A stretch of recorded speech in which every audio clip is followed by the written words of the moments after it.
जिंदगी का आगाज फितरत के साथ था, जहां हर सांस और हर लम्हा बका की जद्दोजहद थी। औरत नस्ल की मुहाफिज थी।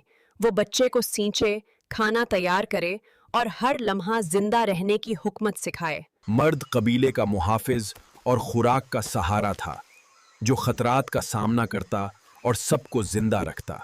काम की तकसीम कम, तावुर ज़्यादा था, जहां हर हाथ मिलकर जिंदगी की बुनियाद रखता था। औरत और मर्द दोनों उस्ताद थे, जो जिंदगी की हुकमत आने वाली नस्ल को देते थे। मुश्किल लम्हात में एक दूसरे का सहारा थे।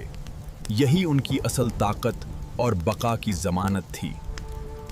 ताकत सिर्फ जिस्मानी नहीं थी, जज्बाती इस्तिकामत ही मुआशरे को जिंदा रखती थी।